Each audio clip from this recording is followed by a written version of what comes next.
Hello guys! Welcome to my channel. May ganun na no?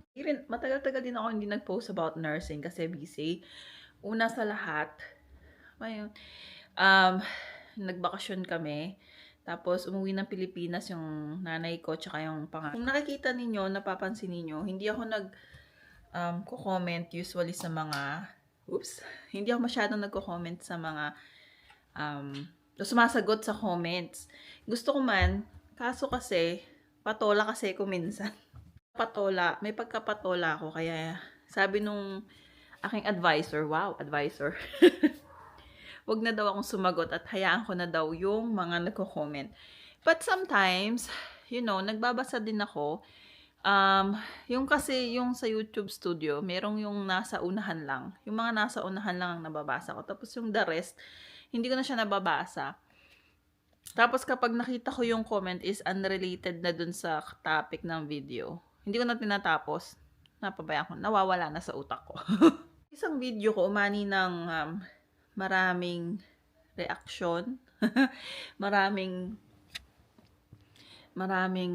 mga nag-agree. Maraming nag-disagree. Maraming hindi mo alam kung basta maka-comment lang. Yung mga ganon. Pero alam ko maraming comments yun eh. Hindi ko na lang nabasa. So, yun. Video na yun. Kasi yun yung time na umalis yung mga coworkers ko. Actually, dalawa yung time na ginawa ko yung video na yun, dalawa yung umalis na coworker ko. And then, yung isa, siya, Nepalese. Mabait siya. Nag-resign na lang siya nang wala nga siyang, hindi siya naghanap ng work. Tinanong ko siya, sabi ko, mabait yun. Sabay kami naghahanap ng work pag nasa work kami. Pareho ako nagbabrowse ng mga job offer sa Google pag free time namin. Tinanong ko siya, sabi ko, did you find jobs? Other jobs? Tapos sabi niya, no, hindi daw. Talagang napagod na lang daw siya sa ngayon, sa work namin. Yun yung part na malaki ang sahod ng mga nurses dito sa US, pero bakit taga-alisan? Tapos, yung isa naman, magaling din yun. Puti siya. Umalis din siya kasi na-stress nga sa work. Pareho yung sagot nila nun eh. Pareho yung sagot nila na stress sila sa work, laging short staff. Pag short staff, ang maximum patients namin are 6. Yun yung short staff, yung namin pinaka. Tapos 2 tech lang. minsan 2 tech. Tapos 6 nurses. Tapos may primary kami. Tapos yung floor namin is heavy floor siya. Hindi siya safe. Kung mo kasi telemetry, stroke patient, neuro patient, yung iba. Halo-halo siya, psych patient. Hindi, confused yung iba. Tsaka yung madalas kaming mag-code sa floor namin. Tsaka, alam mo na, ibang patient na, syempre, challenging. Yun.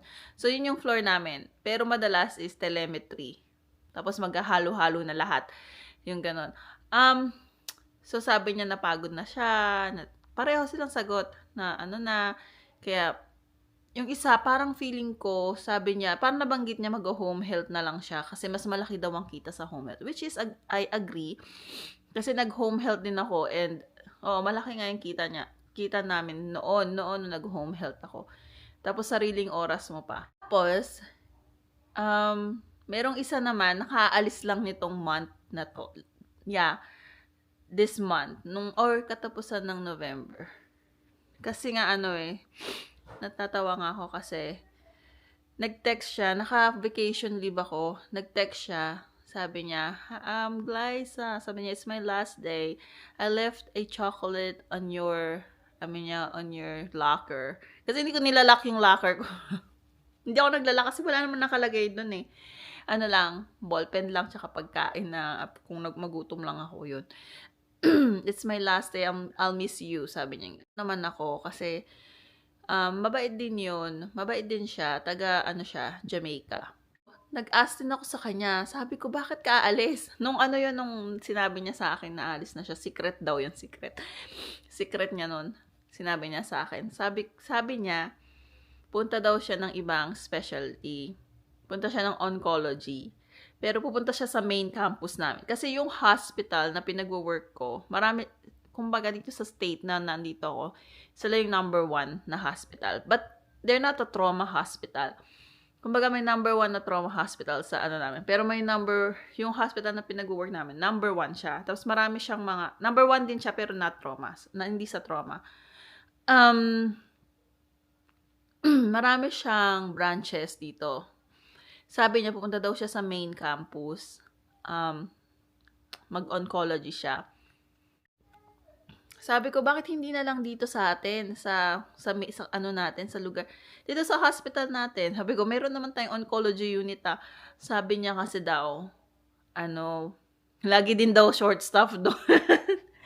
Lagi din daw short staff. Tapos, same lang din daw ng, so, sabi niya, short staff din naman. Sabi niya, dun, at least sa main campus, hindi siya short staff. Actually, yung hospital namin is a magnet hospital. So, dapat, alam ko ang rules nun is, dapat hindi magsi-6 patients. I don't know, hindi naman kasi expert dyan. Alam ko magnet lang kami. Tapos, edi yun, lumipat na siya sa oncology, sa main campus. Tapos, sabi niya, kukuha lang daw siya ng experience for 6 months. And then, saka siya mag-infusion center. Yun ang balak niya. Ang infusion center is, lang siya, sa morning shift lang siya. And then, mag-infuse ka lang ng chemo drugs or antibiotics. So, less stress. Stressful. Ibang level ng stress naman compare mo sa floor namin, which is, sabi niya, mas better sa kanya. Kasi nga, stressful daw sa floor namin. So, ayun na, isa nang nabawasan, di ba? Nabawasan na naman kami. Tapos, meron namang traveler na 13 weeks kasi ang contract nila sa amin eh, kapag nag-apply sila. Hindi niya tinapos. Sabi niya, this floor is crazy. Sabi niya sa akin ganun. O sabi ko, yeah. Sabi ko, hindi naman ako makapag-disagree. Sa akin kasi, guys, kaya, tapos tinatanong ko naman yung mga co-worker ko, ang ano ko talaga, mahilig kasi ako magtanong. Kasi natanong din nila ako minsan, did you find job? Sabi ko ganun, I'm too tired to look for a job. Sabi ko ganun, so I'll stay here for a while, sabi ko. Tsaka, kasi ayoko ng change. May pagka-introvert kasi ko, kaya ayoko nang yung papalit-palit ng work. Tapos, tinanong ko din siya, are you looking for a job? Sabi niya, hindi daw. Pero dati naghahanap siya ng job. Ibang co-worker naman yun. Pero, alam nyo guys, yung kung saan kami ngayon, it's not that bad. No, akala ko, pag yung dito banda, kung nasaan kami, akala ko ang ratio ng patients is mga nasa 8, 7. Ganun. Pero sila, they try their best na kapag fully staffed is 4 or 5 patients. Talagang hirap lang sila sa staffing kasi nga, mahirap yung floor. Tapos, yun nga, sabi nila mababa yung sweldo namin. Which is, I agree. Mababa nga siya. Pero, wala eh. Pero every year naman kami nagtataas ng sahod. Yun nga lang, yung pagtaas din ng mga bilihin at ng mga is, hindi nakaka-catch up yung sahod namin. So, yun nga. Kasi guys, ganito ang akin lang, no? Sabi niya, wag kang magreklamo or ungrateful yung mga coworkers mo na umalis. Guys, hindi porket, hindi porket yan ang passion mo is nursing. Stress ka na at hindi masaya. Dahil passion mo, yun ang iniisip mo. Hindi ka lilipat. Tapos dahil nahirapan ka sa Pilipinas at hirap na hirap ka, kasi ganun yung kultura natin. Alam ko ganun eh. Kasi yun nga yun din yung iniisip ko na, sa Pilipinas, wala akong work. Ganyan. Dito may work ako. Natupad ko yung mga pangarap ko maging nurse. Dapat maging grateful ako. Pero it doesn't mean na i-accept ko yung fact na mahirap yung floor namin. Kasi hindi naman basta-basta ang nursing. Lalo na dito guys, sa Pilipinas kasi napakabihirang mag-file ng lawsuit yung mga tao. Hindi sila nagkakaso, bihirang-bihira ako makarinig. Dito, ay konting ano lang pag ikaw nagkamali, yung mga pamilya ng pasyente, talagang magpa-file ng kaso yan para magkapera. O hindi na magkapera, para magka-justice din sa nila, yung sa mahal nila sa buhay kung may mali kang nagawa. So dito dapat talagang maingat ka. Sa Pilipinas kasi, yung mga tao, yung mga pasyente sa Pilipinas, hindi naman sa pero sila, very laid back. Tapos very sila yung grateful. Dito guys, hindi. Iba ang mga dito. So, alam ko na sa Pilipinas, marami ang hawak mong pasyente. Sa Pilipinas yun. So, dito sa US, iba naman dito. So, kapag hindi ka masaya, bakit ka mag-i-stay sa work kung hindi ka naman masaya? 'Di ba? Yun nga yung iba sang comment, sabi niya, pagdating mo, yung nursing is only a way to get here in the US. Pero kung hindi ka masaya at nakukulangan ka, pwede ka rin mag-aral at you can find yung other passion mo na hindi ka stress, hindi ka nag-aalala, yung mga ganun. Kasi madaling sabihin na dito nga sa Pilipinas ganyan. Tapos nagrereklamo ka na sa'yo, 5 nga lang pasyente mo, ganyan.